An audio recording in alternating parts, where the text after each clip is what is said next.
Bonsoir et bienvenue dans le monde de demain. Le secteur des biotechnologies genevois possède une longue tradition d'excellence. De nombreuses recherches pour traiter les maladies et virus auxquels nous sommes quotidiennement confrontés soulèvent des enjeux économiques, sanitaires et éthiques. Alors comment ces entreprises continuent d'innover dans un secteur hautement concurrentiel et mondialisé? Quelles sont les conditions cadres favorables au développement de ces solutions novatrices? Où en est la recherche sur les biotechnologies? Reportage Colline Hutz et Nicolas Grangier. Saviez-vous que l'Arc lémanique est aussi appelé la Health Valley, ou vallée de la santé, en raison de son pôle spécialisé en sciences de la vie?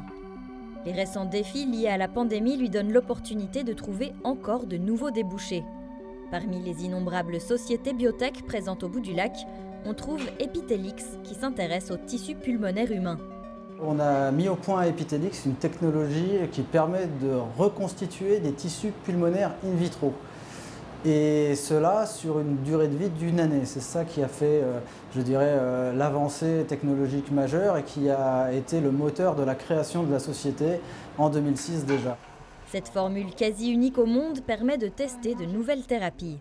Nous fabriquons des mini-poumons humains à partir de ces déchets d'opération et qui reproduisent les mêmes propriétés morphologiques et fonctionnelles que le tissu natif. Ces mini-poumons ils sont aujourd'hui utilisés comme des outils de recherche pour à la fois tester la toxicité de produits que l'on inhale ou l'efficacité pour les maladies respiratoires. Et pour mener à bien ces recherches, Epithelix va soumettre ces mini-poumons à rude épreuve. On va les infecter au départ avec le virus de choix. On va pouvoir essayer de le traiter avec soit des thérapies existantes, soit des nouvelles thérapies et des nouvelles approches antivirales. On a été notamment très actifs pour tester donc des antiviraux contre le SARS-CoV-2, le coronavirus et ces nouveaux variants maintenant. Atout supplémentaire de la méthode, elle offre une alternative à l'expérimentation animale. Autre méthode innovante, celle de Light Chain Bioscience. Elle a focalisé ses recherches sur les anticorps. Notre activité, c'est de développer des anticorps à but thérapeutique. Donc ces anticorps, on doit les injecter à des patients qui souffrent de maladies sévères, typiquement le cancer ou des maladies auto-immunes. Donc c'est très important que ces anticorps soient des anticorps humains pour qu'ils soient bien tolérés par les patients. Et dans ces anticorps, il y a un peu des anticorps, on va dire traditionnels, qui ont une structure d'Y, et où les deux bras de l'Y lient la même cible, c'est ce qu'on fait en anticorps normalement. Et nous, on a développé une technologie qui permet de faire des anticorps, mais dont les deux bras lient deux cibles différentes. Donc ça, c'est vraiment notre angle principal de développement aujourd'hui.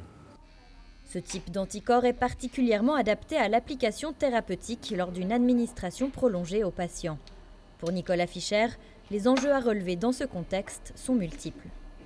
Toujours se tenir au courant de l'évolution des sciences du vivant, de la médecine, puis essayer d'anticiper un petit peu dans un certain nombre d'années, quand nos projets seront suffisamment avancés, qu'est-ce qui sera aussi arrivé sur le marché, qui sera aussi nos compétiteurs. Donc ça, c'est un élément important. Je dirais après, il y a aussi tout l'aspect de la propriété intellectuelle, qui est un enjeu assez important, puis évidemment des enjeux financiers, parce que tout ça, évidemment, est assez coûteux comme développement.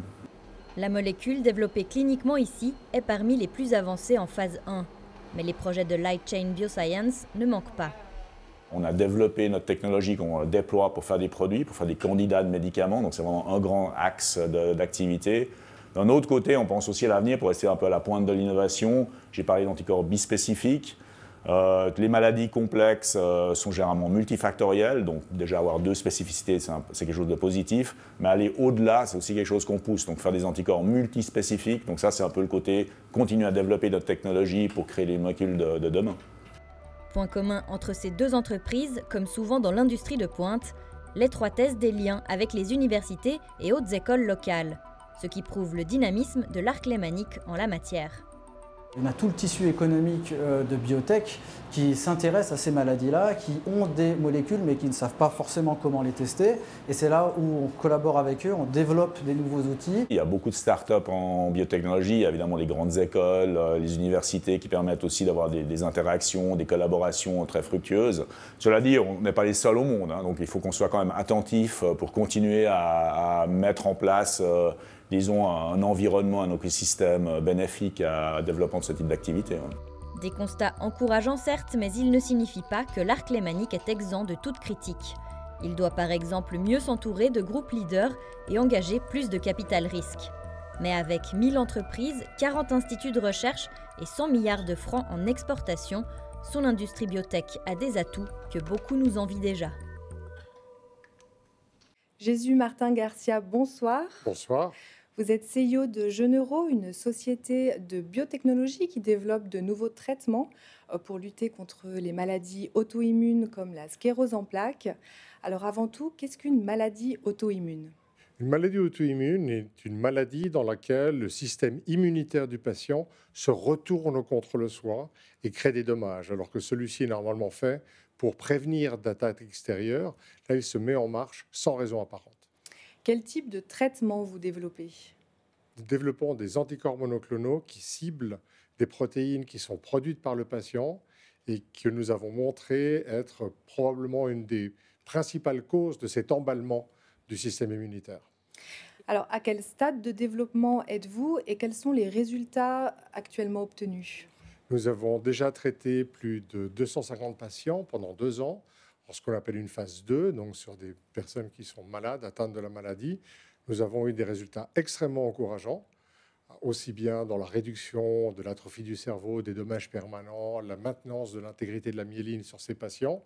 Et nous terminons actuellement nos essais de phase 2 en partenariat avec le Karolinska en Suède. Vous bénéficiez de plus de 30 ans de recherche sur les rétrovirus anthogènes humains. Alors, qu'est-ce que c'est ?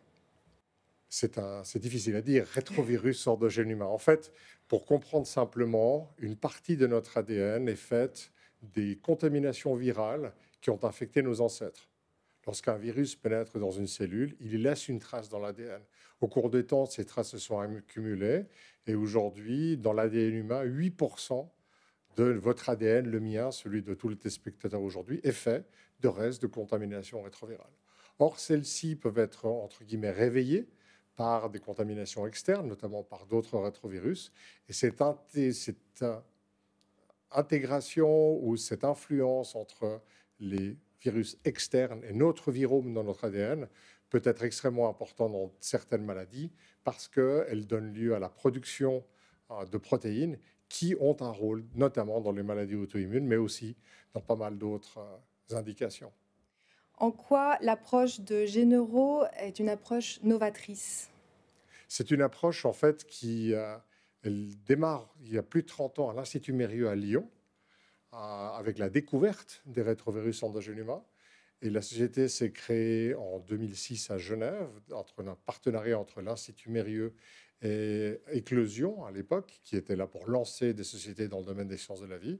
Nous avons continué pendant 15 ans à être une société franco-suisse, puisque nos laboratoires de recherche sont restés à Lyon, mais tout ce qui est le développement de médicaments est fait depuis Genève.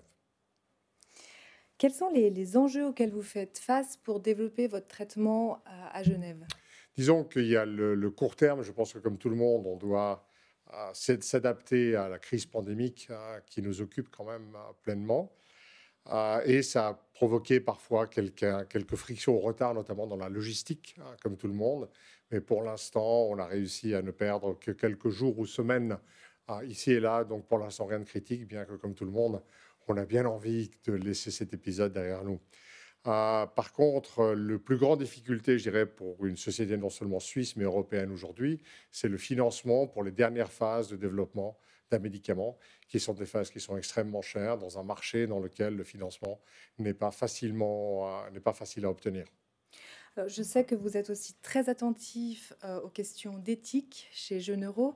Alors justement, comment vous traitez cet aspect ? Écoutez, l'éthique, bien sûr, c'est quelque chose de très important dans notre société. Je pense qu'elle fait partie de notre ADN depuis le départ. Nous sommes partis d'une société de recherche et nous avons développé chaque étape sans jamais couper un coin. Et aujourd'hui, nous sommes dans des essais cliniques avec les centres les plus prestigieux qui montrent notre attachement aussi à l'éthique. Après, bien sûr, se posent plus de questions à long terme, par contre, sur l'accès aux médicaments et la possibilité pour les gens d'avoir accès à des traitements aussi innovants que le nôtre. Et ce sont des choses, effectivement, qui nous occupent et nous préoccupent déjà aujourd'hui à l'avance. Est-ce que la Suisse propose des conditions cadres favorables au développement de vos traitements ? Écoutez, je pense qu'il faut disons, il y a deux problèmes. Il y a le problème qui n'est pas seulement suisse, mais européen dans le domaine du financement. L'année passée, il y a eu plus de 65 IPO aux États-Unis qui ont levé plus de 70 milliards de dollars. En Europe, on les compte sur la doigt d'une main, ainsi que le nombre de centaines de millions levés. Donc, il y a un gap ou un fossé de plus en plus profond entre l'Amérique et l'Europe du point de vue du financement, alors que la recherche en Europe est au moins aussi bonne. La Suisse ne fait pas d'exception par rapport à cela. Je pense que le seul grand problème aujourd'hui qui différencie un peu la Suisse de nos amis européens, c'est les conditions cadres liées à l'accord du même nom, qui pourraient, en cas de problème à moyen terme pour les sociétés suisses d'avoir accès au marché européen, créer des problèmes vraiment, vraiment épouvantables.